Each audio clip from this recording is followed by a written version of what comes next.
과거의 상처로 특전사에서 군복 대신 승복을 택한 여자와 그녀의 옛 연인이었던 조직 보스가 운명처럼 재회하여 서로의 지옥 같던 과거를 청산하고 함께 새로운 희망을 찾아가는 이야기입니다. 구독과 좋아요를 해주시면 더 좋은 사연으로 보답하겠습니다. 해발 800m. 속세의 소음이 겨우 숨을 죽이는 그 높이에 청운함은 그림처럼 앉아 있었다. 겨울 지리산은 한 폭의 수묵화였다. 밤새 내린 눈은 세상의 모든 더러움과 소란을 하얀 묵원 아래 덮어버렸고 앙상한 나뭇가지 위에는 투명한 빙화가 피어났다. 바람이 소나무 숲을 지날 때마다 먹물 번지듯 고요한 울음소리가 퍼져나갔다. 그 소리를 제외하면 천지는 완벽한 정적에 잠겨 있었다. 이 정적의 중심에 혜원 스님이 있었다. 본명 강서연. 그러나 지난 10년간 그 이름을 불러주는 이는 없었다. 그녀 스스로도 마음속 깊은 곳에 그 이름을 봉인한 지 오래였다. 새벽 4시 어둠이 가장 짙고 추위가 뼈를 파고드는 시간에 그녀의 하루는 시작되었다. 차가운 샘물에 얼굴을 씻는 것으로 의식은 시작된다. 살얼음이 낀 물에 손을 담그면 정신이 번쩍 들었다. 잠깐 스치는 군 시절의 혹한기 훈련이 있었으나 이내 고개를 저어 상념을 털어냈다. 낡았지만 정갈한 법당. 그녀는 익숙하게 자리를 잡고 108배를 시작했다. 한 번 절을 할 때마다 몸에서는 희미한 온기가 피어올랐고 들이쉬고 내쉬는 숨결은 하얀 입김이 되어 허공에 흩어졌다. 절을 하는 그녀의 움직임에는 군더더기가 없었다. 시작과 끝이 명확하고 각이 잡힌 동작. 그것은 수행자의 절이라기보다는 오차를 허용하지 않는 정밀한 의식에 가까웠다. 10년의 세월도 그녀의 몸에 밴 특수부대 독거미 부대의 흔적을 완전히 지우지는 못했다. 탐, 진, 치. 세 가지 독을 소멸하기 위해 시작한 절이었지만 절을 하는 동안에도 그녀의 정신은 한치의 흐트러짐 없이 명징했다. 오히려 그 명징함이 때로는 그녀를 더욱 괴롭게 했다. 모든 것이 너무나 선명하게 떠올랐기 때문이다. 108배를 마친 그녀는 작은 찻방으로 향했다. 직접 장작을 패고 불을 지펴 무쇠 주전자에 물을 끓였다. 하동에서 얻어온 우전 찻잎 몇 개를 다관에 넣고 뜨거운 물을 부으니 은은한 차향이 방 안을 가득 메웠다. 창밖, 눈 덮인 산의 능선을 바라보며 마시는 차 한 잔은 그녀에게 허락된 유일한 사치이자 위안이었다. 평온. 그녀가 지난 10년간 지독하게 추구해온 가치였다. 그러나 그 평온은 마치 얇은 살얼음판 같아서 작은 충격에도 금이 가고 깨져버릴 것을 그녀는 알고 있었다. 마음 깊은 곳에는 여전히 소용돌이치는 무언가가 있었다. 죄책감, 분노, 그리고 지독한 허무. 그것들은 차를 마시는 순간에도 희미한 그림자처럼 그녀의 얼굴에 어렸다. 바로 그 순간이었다. 지리산의 고요를 난폭하게 찢으며 저 아래쪽에서부터 이물질 같은 소음이 들려오기 시작했다. 엔진 소리였다. 겨울에는 인적이 거의 끊기는 이 험한 산길을, 그것도 사륜구동이 아닌 세단이 헛바퀴를 돌며 미끄러지는 소리가 위태롭게 들려왔다. 혜원의 미간이 미세하게 좁혀졌다. 그녀는 찻잔을 내려놓고 조용히 자리에서 일어났다. 잠시 후 청운한 마당으로 검은색 대형 세단 한 대가 기어코 모습을 드러냈다. 차체 곳곳이 긁히고 흙탕물이 튄 몰골이 이곳의 풍경과는 전혀 어울리지 않았다. 차문이 열리고 건장한 산에 셋이 내렸다. 추운 날씨에도 불구하고 얇은 검은 양복 차림에 반짝이는 구두는 눈길 위에서 연신 미끄러졌다. 그들의 입에서는 거친 숨과 함께 상스러운 욕설이 터져나왔다. 18여가 사람이 사는데요, 곰이 사는데요. 형님, 내비가 여길 찍자녀. 저기 암자 맞네, 청운암.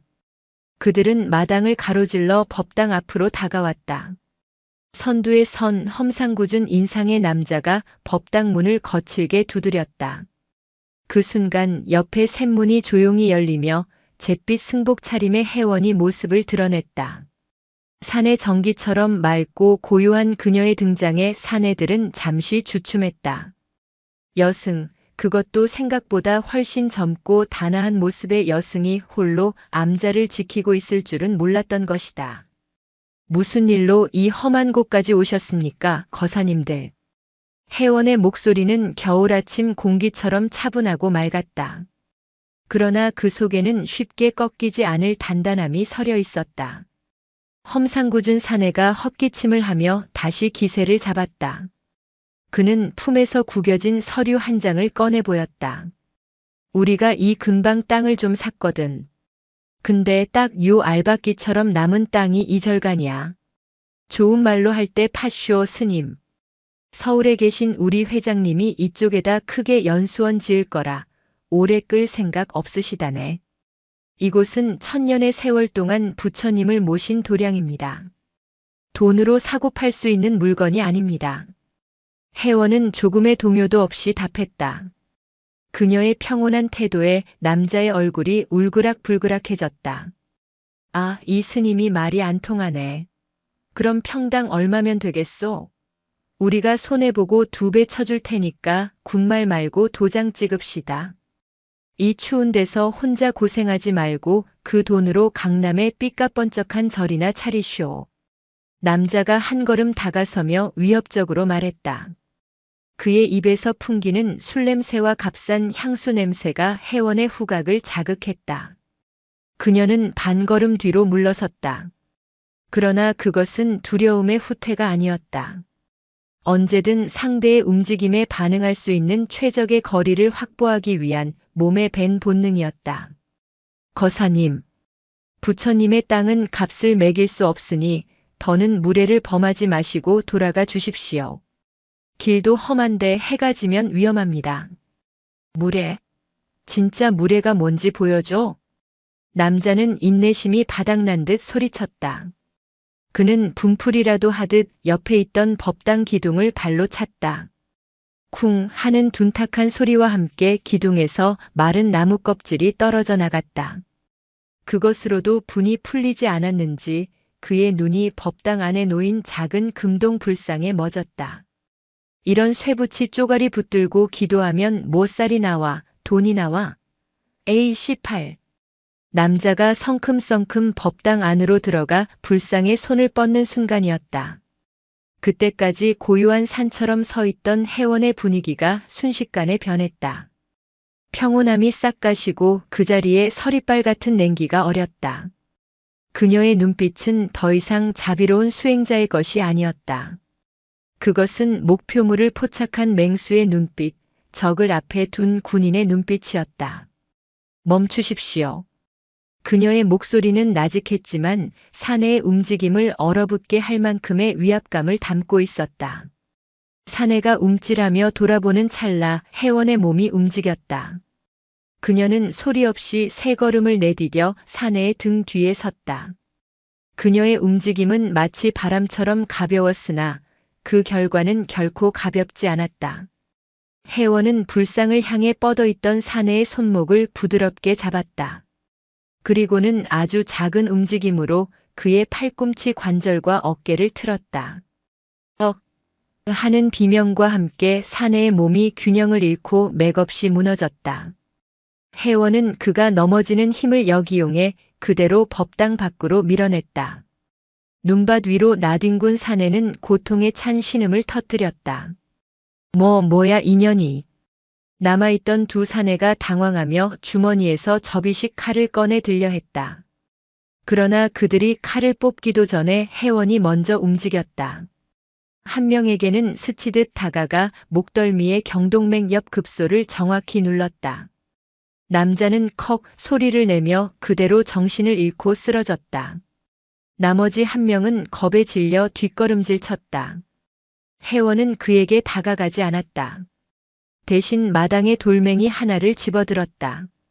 그리고는 남자의 바람 눈밭에 정확히 던졌다. 퍽 하는 소리와 함께 돌멩이가 눈 속에 깊이 박혔다. 위협이었다. 다시 한 발자국이라도 움직이면 다음은 내 놈의 머리라는 무언의 경고.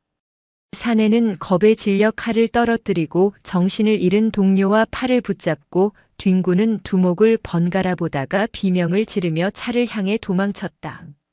몇 분 후 검은 세단은 왔을 때보다 훨씬 더 황급히 그리고 위태롭게 산길을 미끄러져 내려갔다. 청운함에는 다시 정적이 찾아왔다. 그러나 이전의 평온한 정적이 아니었다. 혜원은 차가운 눈밭 위에 홀로 서 있었다. 그녀의 숨결은 조금도 가쁘지 않았다. 그러나 그녀는 자신의 손을 내려다보았다. 방금 전 거친 사내들을 제압했던 바로 그 손.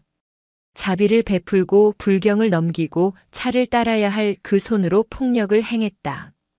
10년간 억불러왔던 스스로 죽였다고 믿었던 강서연이 괴물처럼 기어나온 것이다. 바람이 불어와 그녀의 뺨을 스쳤다. 그것은 마치 지리산의 신령이 그녀에게 묻는 것 같았다. 너는 누구냐?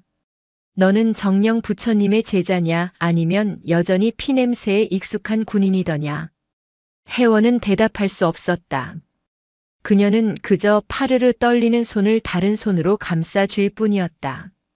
천년의 고요를 지켜온 청운함의 겨울 하늘 아래 그녀의 내면에서 거대한 균열이 시작되고 있었다. 불청객들이 사라진 청운함은 다시 본래의 고요를 되찾은 듯 했다. 그러나 혜원 스님의 마음은 더 이상 고요하지 않았다.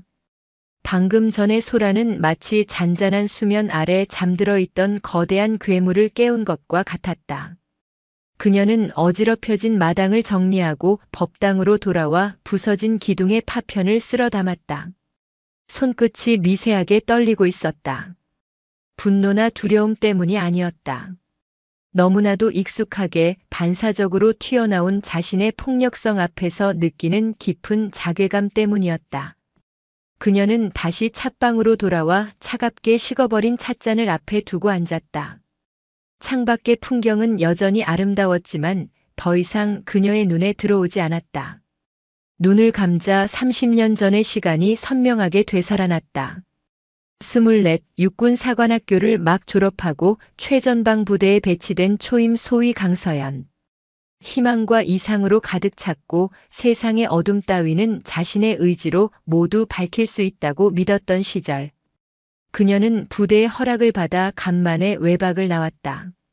동기들과의 약속 장소로 가던 길 소나기를 피하기 위해 뛰어들어간 한 레스토랑에서 그를 처음 만났다. 최진우. 그는 흠뻑 젖은 그녀에게 자신의 손수건을 건넸고 따뜻한 커피를 사주었다. 자신을 작은 무역회사를 운영하는 사업가라고 소개했다. 그의 미소는 자신감이 넘쳤고 말투는 부드러웠으며 세상 물정 모르는 풋내기 소위의 눈에 그는 모든 것을 다 가진 어른처럼 보였다. 그들의 연애는 불꽃처럼 시작되었다. 그녀는 그에게 자신이 군인이라는 사실을 숨겼다. 그저 평범한 체육교사라고 둘러댔다. 군인이라는 특수한 신분이 그에게 부담을 줄까 두려웠기 때문이다. 그는 주말마다 그녀를 만나기 위해 먼 길을 달려왔다. 그녀의 서툰 거짓말을 의심하지도 그녀의 삶에 대해 깊이 캐묻지도 않았다.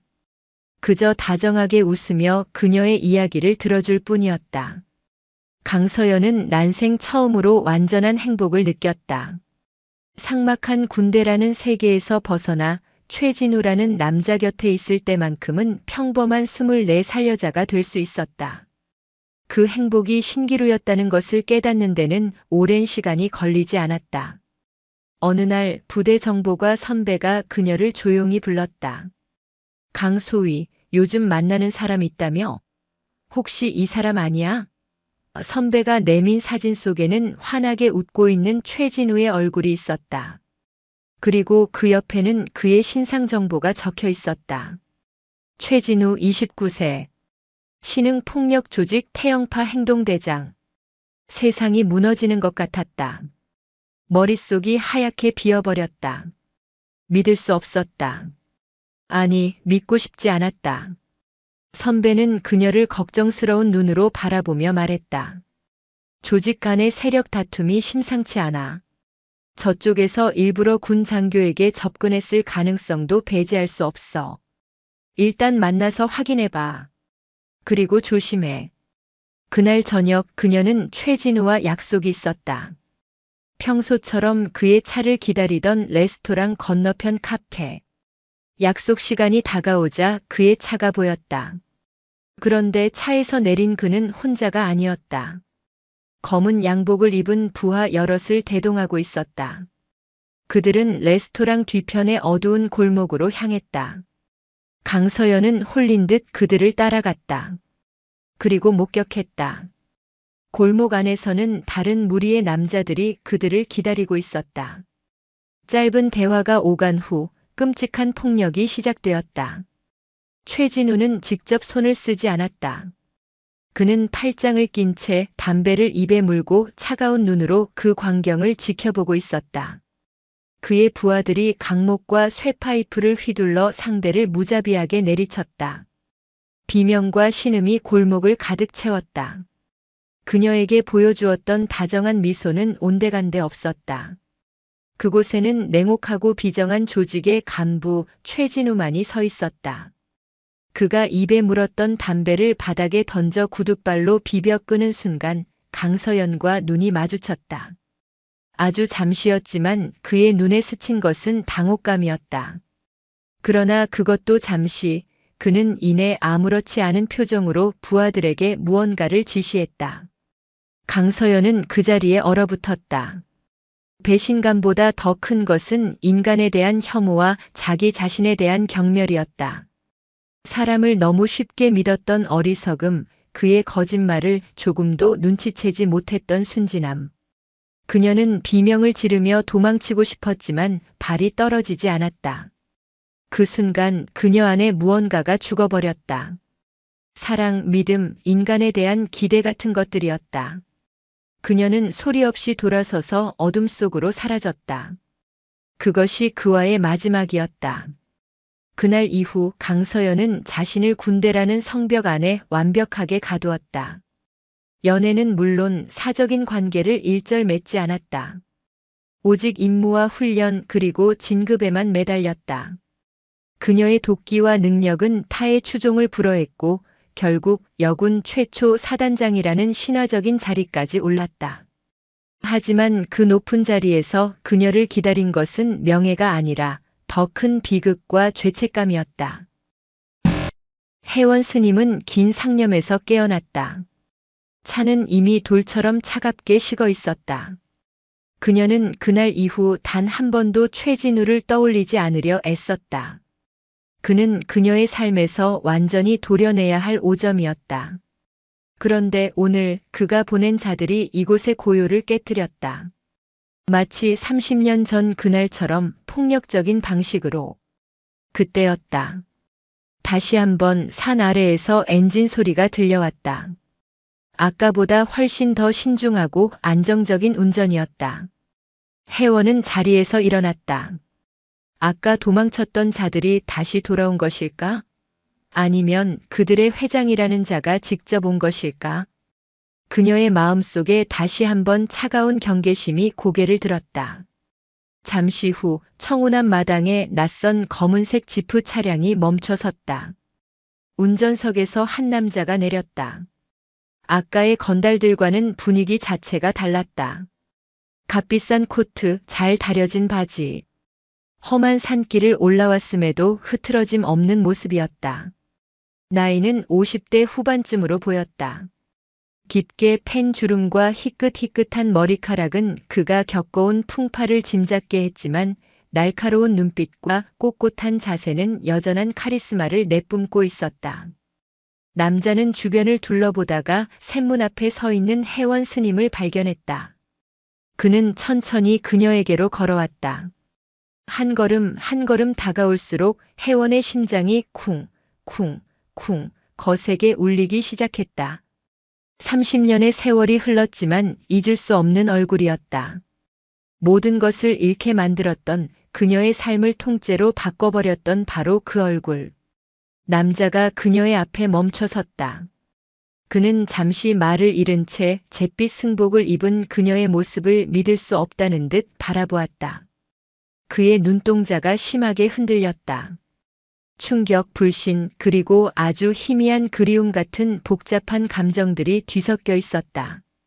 한참의 침묵 끝에 그의 입에서 마른 목소리가 흘러나왔다. 30년 동안 단 한 번도 불리지 않았던 그녀가 스스로에게서 지워버렸던 바로 그 이름이었다. 강서연? 그 이름이 불리는 순간 혜원의 세상이 통째로 정지했다. 10년간 쌓아 올린 평온의 탑이 와르르 무너져 내렸다. 지리산의 차가운 바람이 그녀의 뺨을 세차게 때리고 지나갔다. 강서연. 그 세 글자는 단순한 음절의 조합이 아니었다. 그것은 혜원이 지난 30년간 필사적으로 부정하고 도망쳐온 과거 그 자체였다. 최진우의 입에서 자신의 옛 이름이 흘러나오는 순간 그녀는 마치 발가벗겨진 채로 혹한의 벌판에 내던져진 듯한 수치와 분노를 느꼈다. 10년간 지켜온 혜원이라는 이름의 방패가 산산조각 나는 소리가 들리는 듯했다. 그녀의 눈동자가 차갑게 얼어붙었다. 그러나 최진우는 그런 그녀의 변화를 알아채지 못한 채 여전히 충격에서 헤어나오지 못하고 있었다. 그는 부하들에게서 암자를 지키는 깐깐한 여승에 대한 보고를 받았을 뿐이었다. 직접 와서 단판을 짓고 필요하다면 겁을 줘서라도 땅을 손에 넣을 생각이었다. 그러나 그의 눈앞에 서 있는 것은 단순한 여승이 아니었다. 30년 전 한마디 말도 없이 연기처럼 사라져버려 그의 젊은 날에 지워지지 않는 흔적을 남겼던 바로 그 여자 강서연이었다. 어떻게 당신이 왜 여기에? 진우가 더듬거리며 물었다. 그의 목소리에는 계획에 없던 변수를 만난 당혹감과 오래된 과거와 마주한 개인적인 혼란이 뒤섞여 있었다. 혜원은 대답 대신 차가운 눈으로 그를 위아래로 훑었다. 값비싼 코트, 손목에 번쩍이는 시계, 여전히 몸에 밴 오만한 기세. 30년이라는 시간은 그의 얼굴에 주름을 새겼지만 그의 본질은 조금도 변하지 않은 듯했다. 폭력으로 불을 쌓고 힘으로 세상을 재단하는 남자. 그녀가 그토록 경멸하고 증오했던 모습 그대로였다. 혜원은 조용히 몸을 돌려 찻방으로 향했다. 들어오라는 말도 따라오지 말라는 말도 하지 않았다. 그것은 무언의 명령이었다. 최진우는 잠시 망설이다가 홀린 듯 그녀의 뒤를 따랐다. 작은 찻방은 숨막히는 침묵으로 가득 찼다. 혜원은 무쇠 주전자를 들어 새로운 찻잔 2개에 뜨거운 물을 부어 예열했다. 그녀의 손놀림은 조금의 떨림도 없이 침착하고 정밀했다. 마치 감정 따위는 존재하지 않는 기계처럼.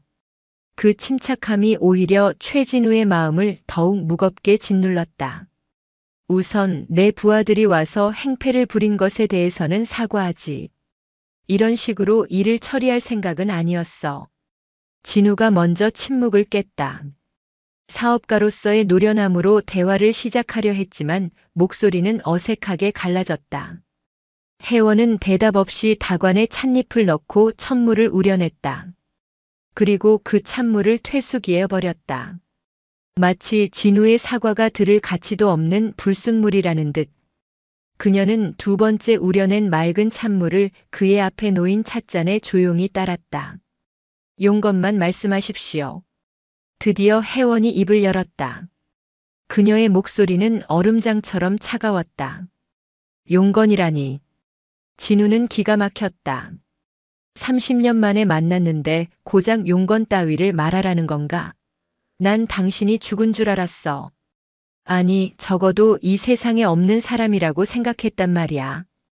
당신이 알던 강서연은 죽었습니다. 혜원이 그의 눈을 똑바로 응시하며 말했다. 그 시선은 날카로운 비수가 되어 진우의 심장을 파고들었다. 30년 전 당신을 만난 그날 그 골목에서 죽었습니다. 지금 당신 앞에 있는 사람은 부처님께 귀한 수행자 혜원일 뿐입니다. 서연아, 제발. 그 이름을 부르지 마십시오. 혜원의 목소리가 단호하게 그의 말을 끊었다. 당신은 그 이름을 부를 자격이 없습니다. 이 땅은 부처님의 것이고 저는 이 도량을 지키는 사람입니다. 당신이 이곳에 온 목적이 그 땅 때문이라면 대답은 이미 드렸습니다. 돌아가십시오. 그녀는 자리에서 일어나려 했다. 더 이상 그와 같은 공간에서 숨 쉬는 것조차 견딜 수 없었다. 그때 진우가 다급하게 그녀의 팔을 붙잡았다. 혜원의 몸이 순간적으로 굳었다. 30년 만에 처음으로 닿은 그의 체온. 역겨움과 함께 기억 저편에 묻어두었던 감정의 편린들이 예고 없이 피어올랐다. 나. 혜원이 낮게 으르렁거리며 그의 손을 뿌리쳤다. 그녀의 반응은 예상보다 훨씬 더 격렬했다. 그 손길 한 번에 30년간 억눌러온 모든 분노와 배신감이 폭발할 것만 같았다. 그녀의 눈에 순간적으로 붉은 기운이 스쳤다. 최진우는 그녀의 반응에 놀라 물러섰다. 그는 그저 대화를 이어가고 싶었을 뿐인데 그녀는 마치 불구덩이라도 만진 듯 반응했다. 그는 그제야 깨달았다. 30년의 세월이 그녀에게 얼마나 깊은 상처를 남겼는지, 자신이 저지른 일이 한 여자의 인생을 어떻게 망가뜨렸는지. 미안하다. 진우의 입에서 진심 어린 사과가 흘러나왔다. 그러나 그 사과는 너무 늦었다. 당신의 사과 따위 필요 없습니다. 혜원은 차갑게 말했다. 당신과 나는 이제 아무런 인연도 없는 사람들입니다. 당신은 당신의 세상에서, 나는 나의 세상에서 살면 그만입니다. 다시는 이곳에 찾아오지 마십시오. 당신 같은 속세의 더러운 욕망이 발 디딜 곳이 아닙니다. 그녀의 말은 날카로운 칼날이 되어 그의 가슴을 후벼 팠다. 더러운 욕망. 그 말은 최진우 자신의 삶을 관통하는 단어이기도 했다. 그는 조직을 이끌며 수많은 더러운 일들을 해왔다. 하지만 강서연, 그녀를 만났던 그 순간만큼은 진심이었다. 서툴고 어렸지만 그 감정만큼은 진짜였다고 믿었다. 그러나 결과적으로 그는 그녀를 기만했고 그녀의 인생에 지울 수 없는 상처를 남겼다. 최진우는 더 이상 아무 말도 할 수 없었다. 그는 자리에서 일어나 찻방문을 향해 걸어갔다. 그의 등은 처음 이곳에 도착했을 때의 당당함은 온데간데 없이 무겁고 지쳐 보였다. 문고리를 잡은 그가 마지막으로 뒤를 돌아보았다. 오늘은 돌아가지. 하지만 이걸로 끝이라고 생각하지 마. 땅 문제 때문이 아니야. 당신이 왜 이렇게 살고 있는지, 내가 모르는 30년 동안 무슨 일이 있었는지 나는 알아야겠어. 그 말을 남기고 그는 밖으로 나갔다. 잠시 후 지프 차량의 엔진 소리가 다시 한번 고요를 깨트리더니 이내 멀어져 갔다. 최진우가 떠나자 팽팽하게 당겨져 있던 혜원의 긴장이 탁 하고 끊어졌다. 그녀는 그 자리에 주저앉았다. 완벽하게 통제하고 있다고 믿었던 몸이 사시나무처럼 떨리고 있었다. 그녀는 두 손으로 얼굴을 감쌌다. 눈물은 나오지 않았다. 대신 가슴속에서 뜨거운 불덩이 같은 것이 치밀어 올랐다. 최진우의 등장은 청운함의 고요뿐만 아니라 혜원 자신의 내면을 지탱하던 마지막 기둥마저 무너뜨려 버렸다. 그녀가 도망쳐온 과거가 괴물의 얼굴을 하고 그녀의 성역 안으로 난입한 것이다. 이제 그녀는 더 이상 숨을 곳이 없었다. 피하거나 맞서 싸우거나 선택의 기로에 놓였다. 지리산의 겨울은 이제 시작이었지만 혜원은 자신의 인생에서 가장 춥고 혹독한 겨울이 시작되었음을 직감했다. 최진우가 떠난 청운함에는 다시 무거운 침묵이 내려앉았다. 그러나 그 침묵은 더 이상 혜원의 안식처가 되지 못했다. 그의 마지막 말, 나는 알아야겠어라는 그 한마디는 그녀가 10년간 쌓아 올린 방벽에 박힌 쐐기처럼 시간이 갈수록 그녀의 내면을 아프게 파고들었다. 그녀는 법당에 앉아 목탁을 잡았지만 연불은 입안에서 맴돌 뿐 소리가 되지 못했다. 눈을 감으면 보이는 것은 부처님의 자비로운 얼굴이 아니라 30년 전에 비정했던 최진우와 10년 전 흙먼지 속에서 쓰러져간 한 젊은 군인의 얼굴이었다. 최진우의 등장은 잊고 있던 과거의 편린만을 끄집어낸 것이 아니었다. 그것은 그녀를 이곳 청운암으로 이끈 결정적인 트라우마, 그녀가 강서연이라는 이름을 죽이고 해원으로 다시 태어나게 만든 그날의 비극을 생생하게 되살려냈다. 그녀는 자신의 손을 내려다보았다. 불과 몇 시간 전 건장한 사내들을 손쉽게 제압했던 그 손. 한때는 대한민국 최정예 특수부대의 일원으로서, 후에는 수만 명의 부하를 지휘하는 사단장으로서 수많은 이들의 생사를 결정짓던 바로 그 손이었다. 그리고 결국 가장 아끼던 부하의 목숨을 앗아간 손이기도 했다. 기억은 10년 전 늦가을에 강원도 철원 비무장지대 DMZ로 거슬러 올라갔다. 당시 육군 소장 강서연은 대한민국군 역사상 가장 빛나는 별이었다. 독사 얼음마녀.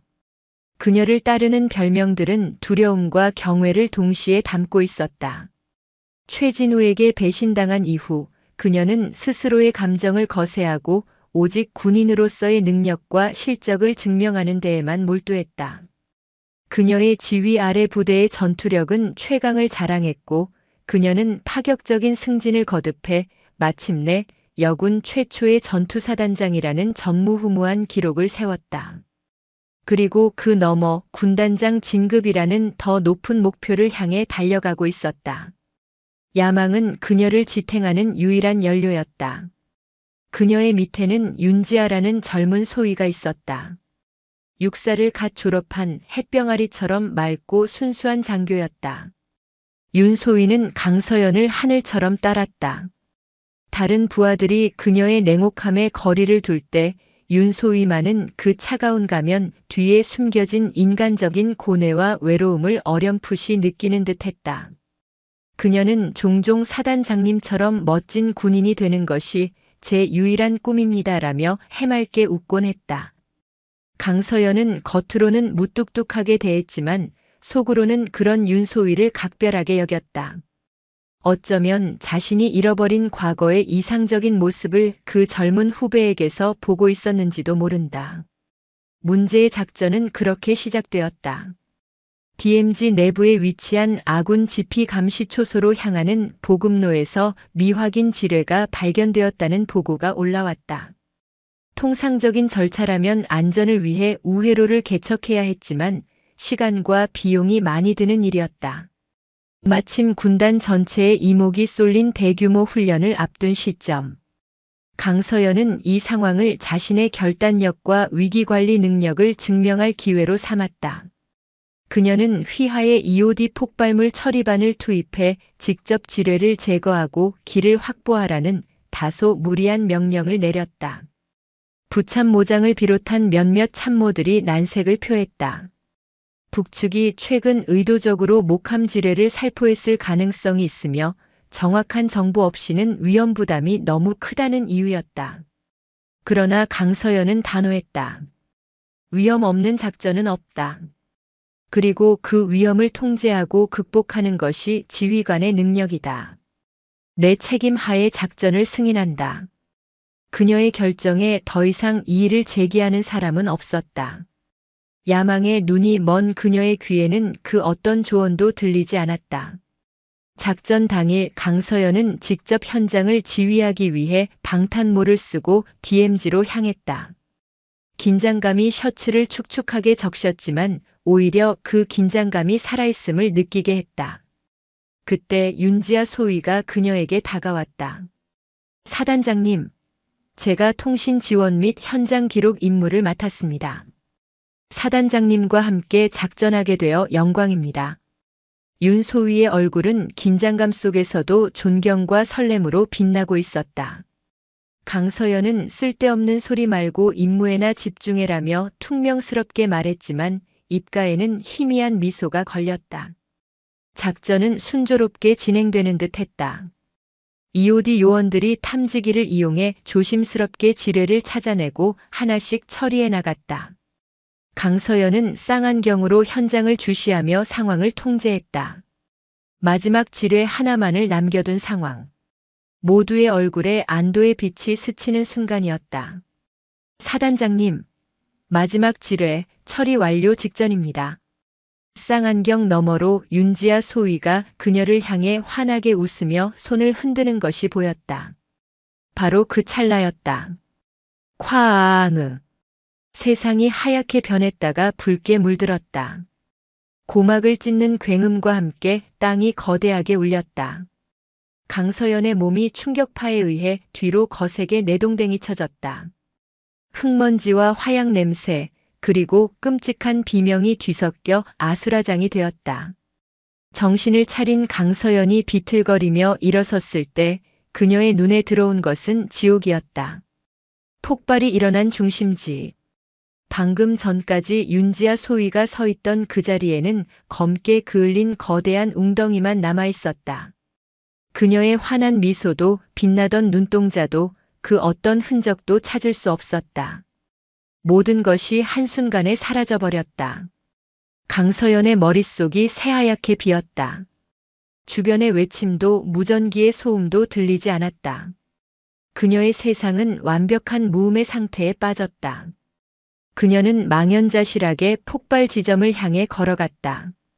누군가 그녀를 말렸지만 뿌리치고 나아갔다. 그녀의 발치에 흙과 뒤섞인 채 나뒹구는 윤지아 소위의 인식표 조각이 보였다. 육군 소위 윤지아. 그것을 집어든 순간 강서연의 세계가 무너져 내렸다. 자신의 과도한 야망이, 헛된 공명심이 한점고 유능한 군인의 목숨을 앗아갔다. 그녀는 존경하는 지휘관과 함께여서 영광이라 말하던 그 순수한 영혼을 자신의 진급을 위한 제물로 삼아버린 것이다. 윤지아 소위의 장례식은 엄숙하게 거행되었다. 그러나 강서연은 차마 영정 사진 앞에 나설 수 없었다. 오열하는 윤 소위의 부모님을 마주할 용기도 없었다. 그녀는 장례식장 한 구석에서 어둠 속에 숨어 그 모든 것을 지켜볼 뿐이었다. 어깨에 달린 번쩍이는 별이 평생의 자랑이었던 그 계급장이 그날따라 납덩이처럼 무겁고 역겨웠다. 그날 밤 그녀는 조용히 저녁 지원서를 작성했다. 그리고 모든 것을 버리고 속세를 떠나 이곳 지리산으로 들어왔다. 승복으로 갈아입고 머리를 깎는다고 해서 죄가 사라지는 것은 아니었다. 해원이라는 이름은 구원을 위한 것이 아니었다. 그것은 끝나지 않을 참회를 위한 스스로에게 내린 무기징역이었다. 다시 현재. 찻방에 홀로 앉아있는 혜원의 뺨으로 뜨거운 눈물 한 줄기가 흘러내렸다. 10년 만에 처음으로 흘리는 눈물이었다. 최진우를 향한 30년 된 분노는 윤지아를 향한 10년 된 죄책감 앞에서 그 색을 잃고 있었다. 두 개의 거대한 상처가 그녀의 영혼을 잠식하고 있었다. 청운함의 겨울은 그녀의 내면에서 더욱 혹독하게 깊어지고 있었다. 최진우는 말이 없었다. 지리산을 빠져나와 서울로 향하는 고속도로 위 검은 지프 차량 안은 무거운 침묵에 잠겨 있었다. 옆자리에 앉은 수행비서는 보스의 심상치 않은 표정을 살피며 감히 입을 열지 못했다. 최진우의 시선은 전방을 향해 있었지만 그의 의식은 온통 눈 덮인 산속의 작은 암자에 머물러 있었다. 혜원. 아니 강서연. 그녀의 얼음장 같던 눈빛과 당신이 알던 강서연은 죽었다던 목소리가 귓가에 이명처럼 맴돌았다. 그는 지난 30년간 수많은 위기를 겪고 배신과 암투가 난무하는 세계에서 살아남았다. 웬만한 일에는 눈 하나 깜짝하지 않는 그였다. 그러나 오늘만큼은 달랐다. 잊고 있던 과거가 그것도 가장 아픈 형태로 그의 뒤통수를 후려친 것이다. 서울 톨게이트를 지나자 회색빛 빌딩들이 시야를 가득 메웠다. 그가 피와 폭력으로 쌓아올린 왕국이었다. 차는 강남의 가장 높은 곳에 위치한 초호화 펜트하우스 지하 주차장으로 미끄러져 들어갔다. 그의 집이었다. 통유리 너머로 서울의 야경이 파노라마처럼 펼쳐지는 성공의 상징과도 같은 공간. 그러나 그날따라 그 화려한 풍경이 낯설고 공허하게 느껴졌다. 그는 샤워를 하고 값비싼 실크 가운으로 갈아입었다. 그리고는 서재의 벽 한쪽을 열었다. 그곳에는 금고와 함께 그가 지난 세월 동안 이룬 것과 잃은 것들이 함께 보관되어 있었다. 낡은 사진 한 장을 꺼내 들었다. 자신과 조직원들이 함께 찍은 20년도 더 된 사진이었다. 모두가 어리고 치기 어리던 시절. 그의 눈길이 사진 한 구석, 유난히 앳되고 해맑게 웃고 있는 한 소년의 얼굴에 머물렀다. 현수였다. 최진우의 죄책감은 그 소년에게서 시작되었다. 강서연을 잃고 조직에 더욱 깊이 몸담았던 시절. 그는 악착같이 위로 올라갔다. 비정함과 잔인함이 성공의 유일한 길이라고 믿었다. 그때 그의 고향 동네의 한 소년이 그를 찾아왔다. 17살 현수. 부모 없이 할머니와 단둘이 살던 아이였다. 현수는 동네에서 성공한 유일한 인물인 진우를 영웅처럼 동경했다. 형님처럼 멋진 남자가 되고 싶어요라며 그의 뒤를 강아지처럼 졸졸 따라다녔다. 최진우는 처음에는 현수를 밀어냈다. 이 더러운 세계에 순수한 아이를 끌어들이고 싶지 않았다. 하지만 현수의 동경 어린 눈빛은 세상 모두가 자신을 괴물처럼 볼 때 유일하게 자신을 존경해주는 시선이었다. 그는 그 시선에 중독되었다. 결국 현수를 조직의 막내로 받아들였다. 그 무렵 태영파는 강북의 신흥 조직과 구역을 두고 첨예하게 대립하고 있었다. 상대 조직은 잔인하기로 소문이 자자했다. 어느 날 밤 그들이 태영파가 관리하는 유흥업소를 급습했다. 전면전이 불가피했다. 진우는 회의를 소집했다. 이 싸움은 조직의 명운이 걸린 중요한 싸움이었다. 확실한 승리를 위해서는 가장 잔인하고 무자비한 모습을 보여줄 필요가 있었다. 그때 누군가 현수를 거론했다. 현수 녀석이 겁도 없고 독합니다. 이번에 선봉에 세우면 상대방 길을 제대로 꺾을 수 있을 겁니다. 진우는 순간 망설였다. 현수는 아직 칼 한 번 제대로 잡아보지 못한 어린애였다. 하지만 그의 머릿속에서는 다른 계산이 돌아가고 있었다. 이 싸움에서 이기기만 한다면 조직 내에서 그의 입지는 절대적이 될 터였다. 그는 결국 비정한 결정을 내렸다. 현수 준비해라. 그의 말에 현수의 얼굴이 환하게 빛났다. 드디어 자신을 인정해 주었다는 기쁨, 영웅을 위해 싸울 수 있다는 설렘. 그 순수한 얼굴을 보며 진우는 잠시 양심의 가책을 느꼈지만 이내 고개를 저었다. 강해져야 한다. 이 세계는 그런 곳이다. 결전의 날 현수는 누구보다 용감하게 싸웠다. 그러나 용기만으로 이길 수 있는 싸움이 아니었다. 난투극의 와중에 상대 조직원이 휘두른 칼이 현수의 복부를 깊숙이 찔렀다. 비명과 함께 쓰러지는 현수의 모습을 진우는 똑똑히 보았다. 싸움은 태영파의 승리로 끝났지만 현수는 병원으로 옮겨지는 도중 과다출혈로 사망했다. 최진우는 현수의 장례식장에서 아무 표정도 짓지 않았다. 그는 보스였다. 부하의 죽음 앞에서 흔들리는 모습을 보여서는 안 되었다.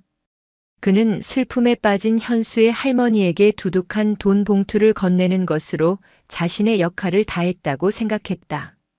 하지만 그날 밤 이후 최진우는 잠을 제대로 잘 수 없었다. 눈을 감으면 피에 젖은 채 자신을 원망스럽게 바라보던 현수의 얼굴이 떠올랐다. 자신의 야망을 위해, 조직의 승리를 위해 17살 소년의 목숨을 제물로 바친 것이다. 그는 자신이 경멸하던 괴물이 되어 있었다. 그 죄책감은 20년이 지난 지금까지도 그의 발목을 잡는 무거운 족쇄였다. 최진우는 낡은 사진을 내려놓고 위스키 잔을 채웠다. 강서연 그리고 현수. 전혀 다른 두 사람이었지만 그의 죄로 인해 인생이 망가져 버렸다는 공통점이 있었다. 서연은 그의 거짓말 때문에 세상에 대한 믿음을 잃고 스스로를 유폐시켰고, 현수는 그의 비정한 결정 때문에 목숨을 잃었다. 강서연은 죽었다. 그녀의 말이 다시 한번 그의 심장을 찔렀다. 어쩌면 그녀는 자신처럼 누군가를 잃은 죄책감 때문에 스스로를 벌주고 있는 것은 아닐까. 그녀의 그 차가운 눈빛 뒤에는 분노뿐만이 아니라 깊은 슬픔이 담겨 있는 것 같았다. 그는 통유리창 앞에 서서 서울의 야경을 내려다보았다. 수많은 불빛들이 별처럼 반짝이고 있었지만 그 어느 것 하나 따뜻하게 느껴지지 않았다. 이 도시의 정상에서 그는 가장 외로운 사람이었다. 그 순간 결심이 섰다. 그는 단순히 30년 전의 오해를 풀기 위해서가 아니었다. 자신의 죄를 정면으로 마주하기 위해서, 그리고 자신과 똑같은 지옥 속에서 살고 있는지도 모를 그녀를 이해하기 위해서. 그는 다시 지리산으로 가야만 했다. 이번에는 조직의 보스로서가 아니라 죄인 최진우로서. 다음 날 새벽 최진우는 다시 지리산을 향해 차를 몰았다. 일기예보에서는 밤부터 폭설이 내릴 것이라고 경고했지만 그는 개의치 않았다. 오히려 그 폭설이 자신을 그곳에 묶어주기를 바랐는지도 모른다. 그가 청운함에 도착했을 때는 이미 하늘에서 굵은 눈발이 흩날리기 시작하고 있었다. 마당을 쓸고 있던 혜원은 예고 없이 다시 나타난 그를 보고 싸늘하게 굳어졌다. 왜 또 왔습니까? 내 말이 말 같지 않으십니까? 이야기를 해야겠어. 최진우는 차에서 내리며 단호하게 말했다. 그의 눈빛에는 어제의 혼란 대신 무언가를 각오한 듯한 비장함이 서려 있었다. 당신과 나 사이에 할 이야기는 없습니다. 어서 돌아가십시오. 곧 눈이 쌓여 길이 막힐 겁니다. 혜원이 냉정하게 말하며 돌아섰다. 바로 그때였다. 하늘이 뚫린 듯 눈발이 폭포수처럼 쏟아지기 시작했다. 순식간에 시야가 하얗게 변하고 바람이 맹렬하게 울부짖었다. 말 그대로의 폭설이었다. 두 사람은 잠시 말을 잃고 변해버린 날씨를 바라보았다. 이 정도의 눈이라면 일시간도 안 되어 산길은 완전히 고립될 터였다. 결국 혜원은 최진우를 들이는 것 외에 다른 선택지가 없었다.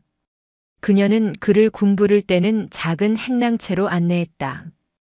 차갑고 어색한 침묵이 방 안을 감돌았다. 혜원은 낡은 경전을 펼쳤고 최진우는 그저 타오르는 아궁이의 불꽃만 하염없이 바라보았다. 시간이 흘렀다. 눈은 그칠 기미 없이 퍼부었고 세상은 완벽하게 고립되었다. 저녁이 되자 혜원은 간단하게 지은 밥과 나물 몇 가지, 그리고 뜨거운 숭늉을 내왔다. 두 사람은 말없이 밥을 먹었다. 밥알을 씹는 소리, 장작이 타들어가는 소리만이 정적을 채웠다. 식사를 마친 후 혜원이 그릇을 치우려 할 때 최진우가 먼저 입을 열었다. 내가 왜 이렇게 사는지 궁금하다고 했지. 그의 목소리는 낮고 무겁게 가라앉아 있었다. 혜원은 움직임을 멈추고 그를 바라보았다. 당신 때문만은 아니야. 당신을 속인 죄, 물론 평생 안고 가야 할 빚이지. 하지만 나를 진짜 괴물로 만든 건 다른 일이었어. 최진우는 마치 고해성사를 하듯 현수의 이야기를 꺼내놓기 시작했다. 자신을 영웅처럼 따르던 17살 소년의 이야기. 자신의 야망을 위해 그 소년을 어떻게 사지로 내몰았는지. 싸늘한 주검으로 돌아온 현수 앞에서조차 보스의 가면을 벗지 못했던 자신의 비겁함에 대해. 그는 단 한 번도 누구에게도 털어놓지 못했던 20년간 자신을 갉아먹어온 죄책감을 담담하게, 그러나 목이 메인 목소리로 모두 쏟아냈다. 혜원은 조용히 그의 이야기를 듣고 있었다. 처음에는 조직폭력배의 감상적인 자기 변명이라 치부하려 했다. 그러나 그의 고백이 깊어질수록 그녀의 눈빛이 흔들리기 시작했다.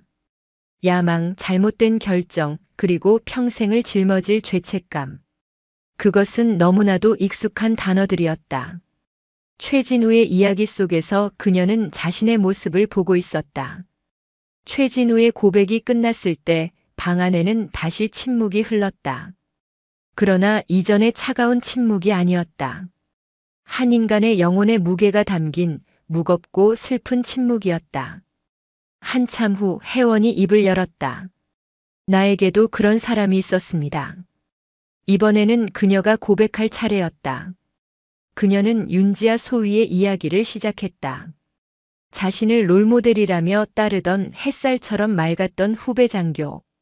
자신의 진급 욕심 때문에 무리한 작전을 밀어붙였던 일. 그리고 눈앞에서 목숨을 잃게 만든 그날의 비극. 장례식장에서조차 나타나지 못했던 자신의 비겁함까지. 그녀 역시 한꺼풀씩 자신을 올가매던 갑옷을 벗어 던졌다. 스님도 장군도 아닌 그저 상처 입은 한 인간으로서. 두 사람의 고백이 끝났을 때 그들은 서로의 눈을 바라보았다. 30년의 세월과 원망, 분노와 증오의 벽이 허물어지고 그 자리에는 서로의 상처를 알아본 두 영혼의 맨 얼굴만이 남아 있었다. 그들은 서로 다른 삶을 살았지만 같은 지옥을 겪고 있었다. 혜원의 눈에서 뜨거운 눈물이 흘러내렸다. 10년 만에 터져나온 통곡이었다. 최진우는 아무 말 없이 그녀의 옆으로 다가가 어설픈 손길로 그녀의 어깨를 감싸 안았다. 위로하는 법조차 잊어버린 남자였다. 그러나 그 투박한 손길에서 혜원은 30년 만에 처음으로 타인의 온기를 느꼈다. 눈보라는 밤새도록 그치지 않았다. 그러나 작은 행랑채 안 두 사람의 마음속을 휘몰아치던 폭풍은 서서히 잦아들고 있었다. 서로의 죄를 고백하고 서로의 눈물을 닦아주며 그들은 아주 길고 어두웠던 터널의 끝에서 희미한 빛을 발견하고 있었다. 창밖에 매서운 바람 소리를 들으며 최진우가 나직이 의졸였다. 이런 삶 이제 다 정리하고 싶다. 그것은 허공에 던지는 독백이 아니었다. 그의 죄를 유일하게 알아주는 한 여자 앞에서 하는 그의 첫 번째 약속이었다. 밤새 지리산을 집어삼킬 듯 울부짖던 눈보라는 거짓말처럼 동틀녘에 멎었다. 세상은 온통 눈부신 백색의 세상으로 변해 있었다.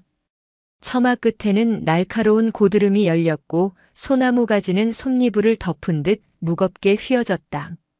세상의 모든 소음과 더러움을 하얀 눈이 순결하게 덮어버린 풍경. 그러나 행랑채 안 두 사람의 마음은 더 이상 어둡거나 혼란스럽지 않았다. 밤새 서로의 가장 깊은 상처를 꺼내 보이고 눈물로 그 상처를 씻어낸 그들은 마치 긴 전쟁을 끝낸 군인처럼 지쳐 있었지만 동시에 기묘한 평온함을 느끼고 있었다. 혜원은 이른 새벽 조용히 일어나 법당으로 향했다. 10년 만에 처음으로 108배를 하는 그녀의 마음에 죄책감이나 번뇌가 없었다. 절을 하는 행위 자체가 목적이 되는 온전한 몰입의 순간이었다. 한 번 절을 할 때마다 그녀는 과거의 강서연과 화해하고 또 다른 절에서는 미래의 혜원을 받아들였다. 군복을 입었던 자신도 승복을 입고 있는 자신도 결국은 상처받고 방황했던 하나의 영혼임을 인정하게 된 것이다. 최진우는 아궁이 앞에서 밤을 꼬박 새웠다. 타오르는 불꽃을 보며 그는 자신의 지난 삶을 반추했다. 폭력과 배신, 돈과 권력. 그 모든 것이 한 줌의 재로 변해가는 불꽃처럼 허망하게 느껴졌다. 그는 혜원에게 자신의 삶을 정리하고 싶다고 말했다. 그것은 충동적인 고백이 아니었다. 20년간 그를 짓눌러온 죄책감의 무게를 덜어낼 유일한 길이자 30년 만에 다시 만난 한 여자 앞에서 부끄럽지 않은 인간이 되고 싶은 마지막 자존심이었다. 하지만 어떻게? 어디서부터 시작해야 할지 막막했다. 그의 삶은 거대한 거미줄처럼 수많은 이해관계와 피해 약속들로 얽혀 있었다. 혜원이 법당에서 돌아왔을 때 그는 여전히 그 자리에 앉아 있었다. 그녀는 말없이 그의 옆에 앉아 함께 아궁이의 온기를 쬐었다. 과거에 얽매여 현재를 놓치는 것이 가장 큰 어리석음이라고 경전은 말합니다. 혜원이 먼저 입을 열었다. 그녀의 목소리는 여전히 차분했지만 어제의 냉기 대신 따뜻한 온기가 실려 있었다. 어젯밤 저는 거사님 덕분에 10년간 저를 가두었던 감옥에서 한 걸음 나올 수 있었습니다. 그러니 이제는 제가 거사님을 도울 차례입니다. 최진우는 고개를 들어 그녀를 바라보았다. 돕다니 뭘 어떻게 해. 산을 내려가십시오. 혜원의 눈빛은 단호했다. 이곳은 도피처이지 해결책이 될 수 없습니다. 당신의 과거는 서울에 있고 당신이 풀어야 할 매듭도 그곳에 있습니다. 피하지 말고 정면으로 마주하십시오. 정면으로 마주하라. 진우는 쓴웃음을 지었다. 내 세상은 피와 배신이 전부야. 돌아가면 난 다시 예전의 최진우가 될 수밖에 없어. 아니면 배신자로 낙인 찍혀 제거당하겠지. 혼자가 아니지 않습니까? 혜원이 그의 눈을 똑바로 바라보았다. 과거를 청산하려는 당신의 의지가 진심이라면 제가 함께 싸우겠습니다. 당신이 칼을 잡는 대신 저는 지혜를 보탤 것입니다. 당신이 길을 잃을 때 저는 방향을 가리키는 등불이 되겠습니다. 그녀의 말은 단순한 위로가 아니었다. 그것은 선언이었다. 10년간 속세를 등졌던 그녀가 다시 세상 속으로 걸어 들어가겠다는 결심의 표현이었다. 최진우를 돕는 것은 곧 과거의 상처에 주저앉아 있던 자기 자신을 구원하는 일이기도 했다. 더 이상 도망치지 않겠다. 더 이상 숨지 않겠다. 최진우는 그녀의 눈에서 흔들림 없는 의지를 보았다. 그는 평생을 의심과 불신 속에서 살아왔다. 하지만 지금 그의 눈앞에 있는 이 여승의 말은 그 어떤 계산이나 거짓도 없이 순수하게 그의 영혼을 울렸다. 그는 자신도 모르게 고개를 끄덕이고 있었다.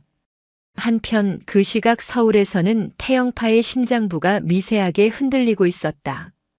보스 최진우의 부재가 예상보다 길어지고 있었기 때문이다. 특히 조직의 2인자이자 야심가인 박동철 이사는 불안과 함께 기회를 감지하고 있었다. 박동철은 최진우와 함께 조직을 키운 창립 멤버였지만 언제나 그의 그늘에 가려져 있었다. 그는 최진우의 카리스마와 능력을 인정하면서도 한편으로는 그의 자리를 호시탐탐 노려왔다. 최근 들어 최진우의 행동은 그가 보기에 이상하기 짝이 없었다.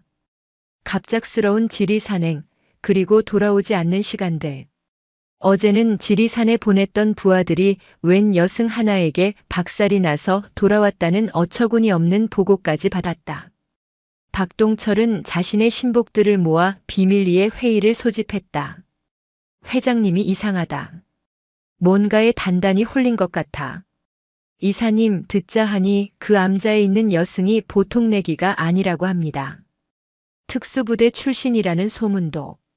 특수부대 할머니라도 상관없어. 중요한 건 우리 보스가 변했다는 거야. 예전에 그 독사 같던 기세가 사라졌어. 저러다 조직 전체가 위험해질 수 있다. 이건 기회야.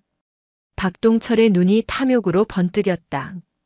그는 최진우가 조직을 사유화하고 개인적인 감정에 휘둘리고 있다는 명분을 만들어 다른 이사들을 설득하기 시작했다.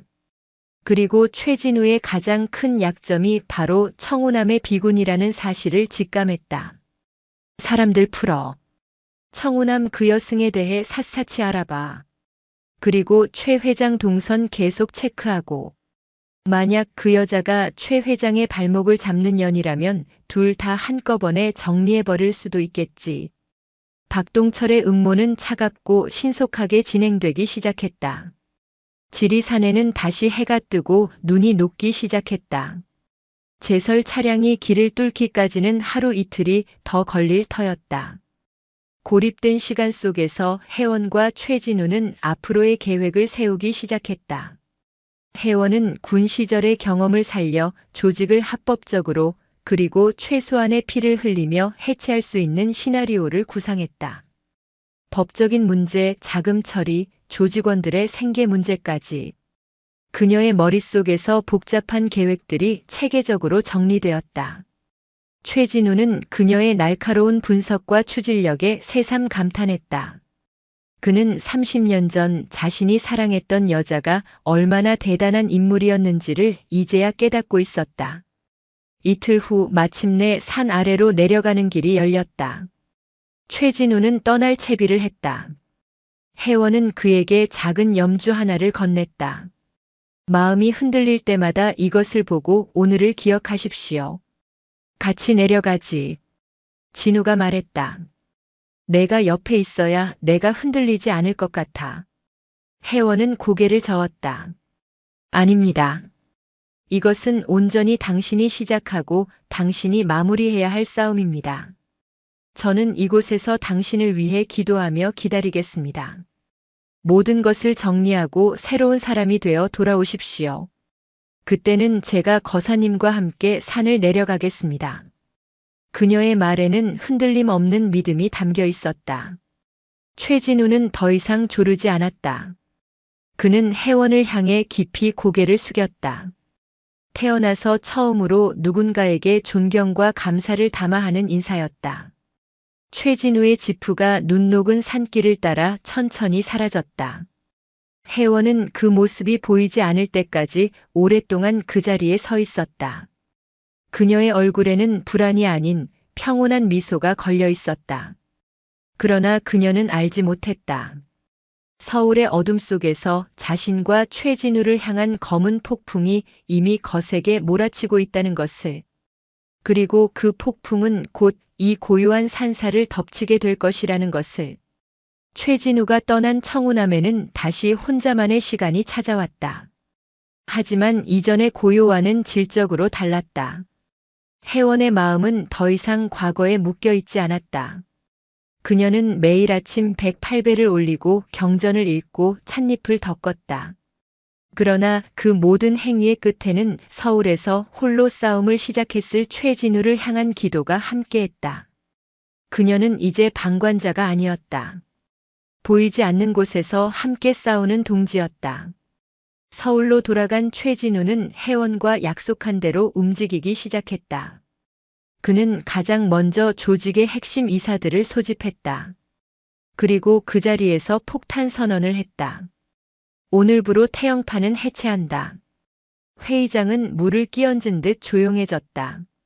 모두가 자신의 귀를 의심했다. 최진우는 조직의 모든 자산을 합법적인 절차에 따라 정리하고 조직원들에게는 새로운 삶을 시작할 수 있는 정착금을 지급하겠다는 구체적인 계획까지 밝혔다. 그의 태도는 너무나 단호해서 농담이라고 생각할 수도 없었다. 예상대로 가장 먼저 반발하고 나선 것은 박동철이었다. 회장님, 지금 제정신이십니까? 우리가 어떻게 이룬 조직인데 하루아침에 해체라니요? 혹시 지리산 그 여우 같은 년한테 홀리기라도 한 겁니까? 박동철이 소리치자 그를 따르던 몇몇 이사들도 동조하며 회의장은 순식간에 아수라장이 되었다. 최진우는 그들의 반발을 예상했다는 듯 차가운 눈으로 그들을 쏘아보았다. 내 결정에 토를 다는 놈은 배신자로 간주하겠다. 싫으면 지금 당장 짐 싸서 꺼져. 최진우의 서슬 퍼런 기세에 소라는 잠시 잦아들었지만 박동철의 눈에는 살기가 번뜩였다. 그는 최진우가 돌이킬 수 없는 선을 넘었다고 판단했다. 이제 남은 길은 하나뿐이었다.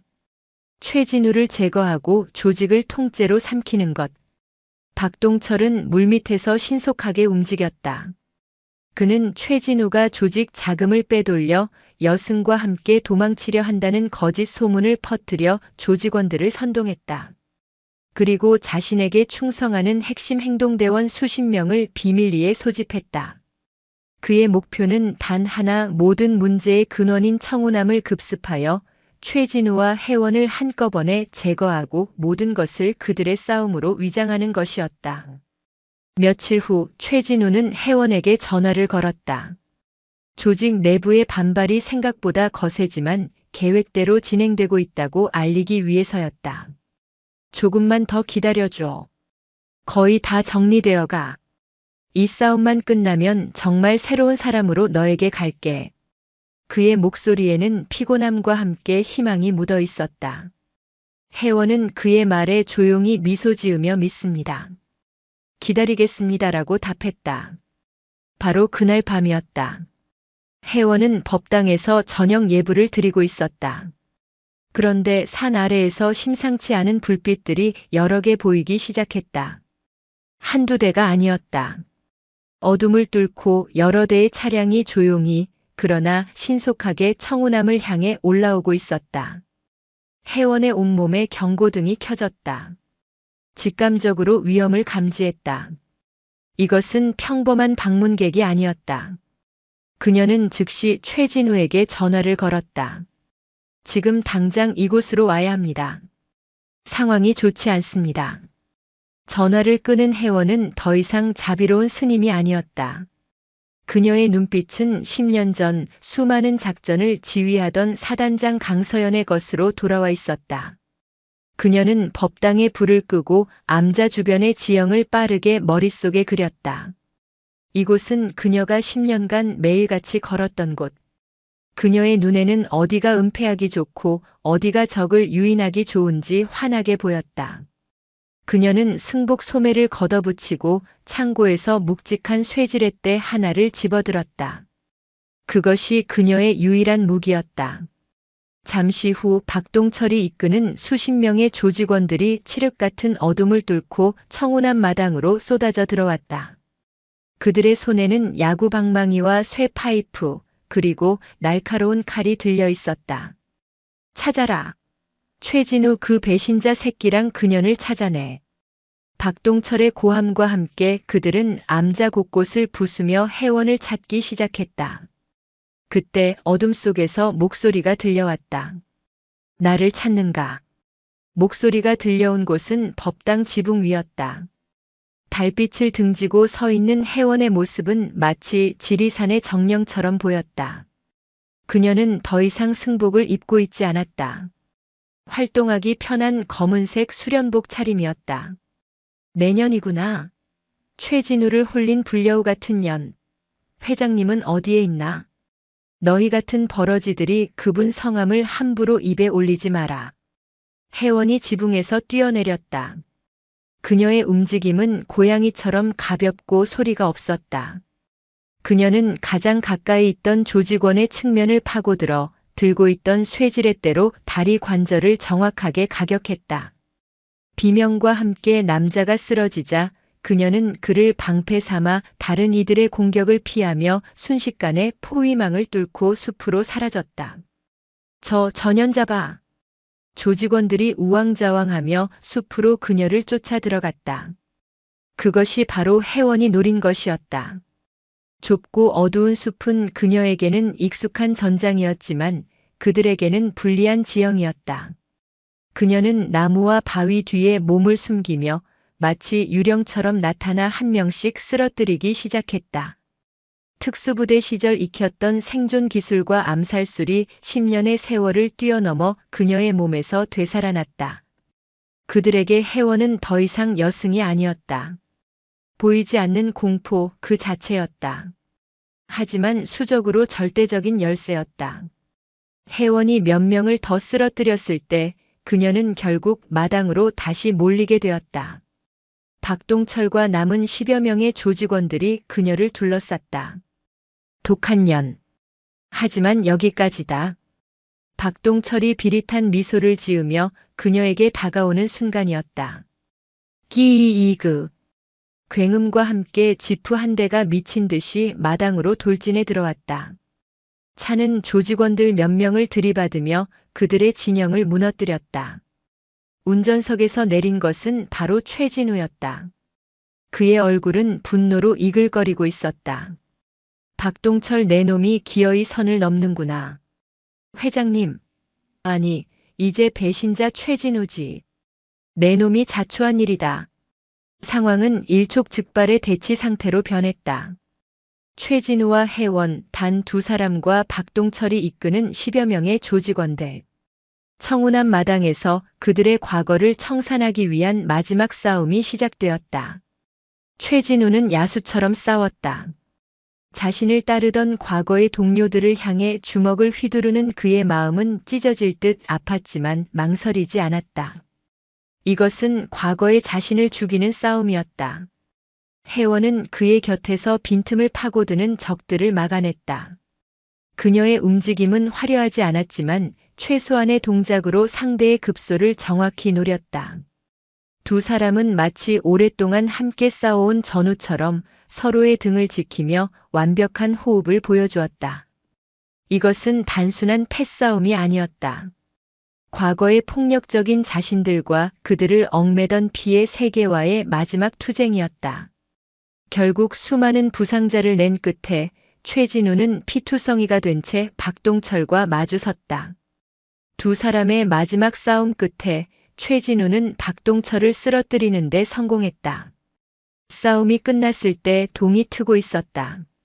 청운암 마당은 마치 전쟁터처럼 변해 있었다. 신음하는 부상자들, 부서진 기물들, 그리고 피냄새. 그 처참한 풍경 속에서 온몸이 상처투성이가 된 최진우와 혜원은 서로를 부축하며 힘겹게 서 있었다. 그들은 이겼다. 길고 지독했던 과거와의 싸움에서 마침내 멀리서 경찰차의 사이렌 소리가 들려오기 시작했다. 새로운 아침이 오고 있었다. 경찰 사이렌 소리는 요란하게 지리산의 새벽을 갈랐다. 잠시 후 수십 명의 경찰 병력이 청운암으로 들이닥쳤다. 그들의 눈앞에 펼쳐진 것은 전쟁터를 방불케 하는 처참한 광경이었다. 피를 흘리며 신음하는 수십 명의 남자들과 그 중심에 서 있는 피투성이의 최진우와 검은 수련복 차림의 혜원. 현장은 신속하게 통제되었다. 부상자들은 구급차에 실려 나갔고 최진우와 박동철을 비롯한 사건의 주모자들은 모두 수갑이 채워졌다. 혜원 역시 중요 참고인 신분으로 경찰서로 동행해야 했다. 경찰서 조사실. 최진우는 모든 것을 담담하게 털어놓았다. 그는 박동철의 급습 사실뿐만 아니라 지난 수십 년간 태영파의 보스로서 저질렀던 모든 불법적인 일들을 스스로 자백했다. 조직의 비자금 내역, 불법 사업들, 그리고 과거의 폭력 사건들까지. 그는 이번 사건의 모든 책임을 자신이 지고 태영파를 공식적으로 해체하겠다고 선언했다. 그의 자백은 대한민국 암흑가를 뒤흔드는 거대한 태풍의 시작이었다. 다른 조사실에서 조사를 받던 혜원 역시 침착하게 상황을 증언했다. 그녀는 정당 방위였음을 주장할 수도 있었지만 그러지 않았다. 그녀는 자신이 사용한 폭력 역시 그 동기가 무엇이었든 결국은 폭력일 뿐임을 인정했다. 다만 최진우가 과거를 청산하고 새로운 삶을 살려 했으며 이번 사건은 그 과정에서 일어난 비극임을 논리정연하게 설명했다. 그녀의 진술에는 조금의 거짓이나 과장도 없었다. 조사관들은 전직 육군 사단장이자 10년간 수행해온 비군이라는 그녀의 이력과 흔들림 없는 태도 앞에서 압도당했다. 몇 날 며칠의 강도 높은 조사가 이어졌다. 언론에서는 조폭 보스와 여승의 지리산 혈투라는 자극적인 제목으로 연일 대서특필했다. 세상은 그들의 관계를 의심하고 사건의 본질을 왜곡하려 했다. 하지만 최진우와 혜원은 흔들리지 않았다. 그들은 묵묵히 법의 심판을 기다렸다. 최진우는 결국 수년간의 실형을 선고받았다. 모든 죄를 스스로 자백하고 수사에 적극적으로 협조한 점, 그리고 조직 해체를 공식적으로 선언한 점 등이 참작되었지만 그의 죄는 결코 가볍지 않았다. 혜원은 정당 방위와 참고인 협조 등이 인정되어 기소되지 않고 풀려났다. 모든 소동이 끝나고 혜원은 다시 청운암으로 돌아왔다. 싸움의 흔적은 대부분 지워졌지만 부서진 기둥과 곳곳에 남은 상처들은 그날 밤의 비극을 말해주고 있었다. 그녀는 홀로 묵묵히 암자를 정리했다. 마음은 이상하리만치 평온했다. 몇 달 후 그녀는 처음으로 최진우를 면회하러 갔다. 수의를 입은 최진우는 예전의 카리스마 넘치던 보스의 모습은 온데간데 없었지만 그의 눈빛은 그 어느 때보다 맑고 편안해 보였다. 미안하다. 결국 이렇게 또 너에게 짐을 지우는구나. 최진우가 먼저 사과했다. 혜원은 조용히 고개를 저었다. 아닙니다. 이것은 짐이 아니라 새로운 시작을 위한 과정일 뿐입니다. 이곳에서의 시간이 당신의 과거를 온전히 씻어내는 시간이 되기를 바랍니다. 그들은 짧은 면회 시간 동안 미래에 대해 이야기했다. 혜원은 그녀가 오랫동안 마음속에 품어왔던 꿈을 털어놓았다. 저는 군 생활을 하면서 그리고 이곳에서 수행하면서 수많은 상처 입은 영혼들을 보았습니다. 전쟁의 트라우마에 시달리는 군인들, 극한의 현장에서 고통받는 소방관과 경찰들, 그리고 당신처럼 어두운 과거에서 벗어나고 싶어 하는 사람들. 그들을 위한 작은 쉼터를 만들고 싶습니다. 그녀는 자신의 군인으로서의 경험과 스님으로서 얻은 깨달음, 그리고 최진우가 뒷골목에서 만났던 수많은 방황하는 영혼들의 이야기를 결합하여 그들의 상처를 치유하고 새로운 삶을 시작할 수 있도록 돕는 공간을 만들고 싶다고 말했다. 그녀의 이야기를 듣는 최진우의 눈에 희망의 빛이 어렸다. 좋은 생각이다. 정말 좋은 생각이야. 내가 나가면 그 일을 함께 해도 될까? 당신 옆에서 내가 할 수 있는 일이 있다면 뭐든지 하고 싶어. 그의 말에는 진심이 담겨 있었다. 혜원은 따뜻하게 미소 지으며 대답했다. 기다리겠습니다. 이곳 청운함은 이제 제가 지킬 수 없을 것 같습니다. 너무 많은 사람들에게 알려졌고 너무 많은 피를 흘렸습니다. 당신이 돌아올 때쯤 저도 새로운 터전을 찾아두겠습니다. 잿더미 위에서도 희망은 피어나는 법이니까요. 그들의 약속은 차가운 면회실의 유리벽을 넘어 서로의 마음에 깊이 새겨졌다. 그것은 단순한 계획이 아니었다. 두 사람이 함께 만들어갈 미래이자 그들 자신의 구원을 향한 희망의 씨앗이었다. 혜원은 돌아오는 길에 더 이상 지리산이 아닌 다른 곳을 생각하고 있었다. 상처받은 사람들이 조용히 쉬어갈 수 있는 햇살이 따뜻하고 물이 맑은 곳. 그곳에서 그녀는 최진우와 함께 자신들의 상처를 다른 이들을 치유하는 약으로 사용하며 살아갈 것이다.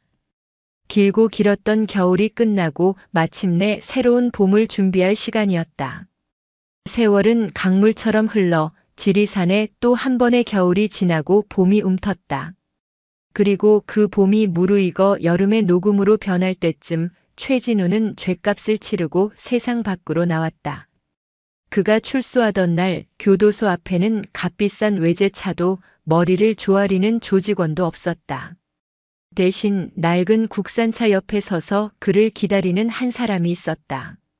더 이상 잿빛 승복이 아닌 평범한 면바지에 스웨터를 입은 강서연이었다. 그녀는 머리를 깎지 않았지만 길게 기르지도 않은 단정한 모습이었다. 10년간의 수행과 그 후의 풍파는 그녀의 얼굴에 깊이를 더했지만 그 눈빛은 놀라울 만큼 맑고 평온했다.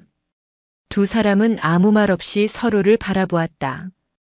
그 시선 속에는 미안함과 고마움, 그리고 긴 시간을 돌아 마주한 동지애가 담겨 있었다.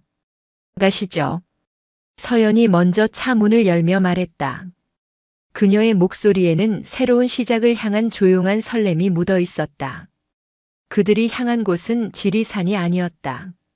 차는 북쪽을 향해 한참을 달려 충청북도 제천의 한적한 호숫가 마을에 멈춰 섰다. 의림지가 그림처럼 펼쳐져 있고 그 뒤로는 나지막한 산들이 병풍처럼 둘러싸인 아늑한 곳이었다. 서연은 최진우가 없는 동안 청운함을 정리하고 이곳에 새로운 터전을 마련해 두었다. 그들이 함께 시작한 공간의 이름은 새벽 상담센터였다. 거창한 간판도 화려한 건물도 아니었다. 호수가 바라보이는 작은 2층짜리 전원주택을 개조한 소박한 공간이었다. 1층은 상담실과 작은 북카페로 2층은 그들이 생활하는 가정집으로 꾸며졌다.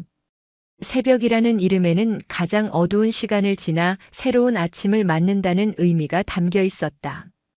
그들의 새로운 삶은 그렇게 조용히 시작되었다. 강서연은 더 이상 혜원 스님이 아니었다. 그녀는 자신의 원래 이름으로 과거의 상처로 고통받는 사람들을 만나기 시작했다. 그녀를 찾아오는 이들은 다양했다. 외상 후 스트레스 장애 PTSD에 시달리는 전직 군인들, 참혹한 현장의 기억에서 벗어나지 못하는 소방관들, 그리고 가정폭력의 그늘에서 신음하는 여성들. 서연은 그들의 이야기를 묵묵히 들어주었다.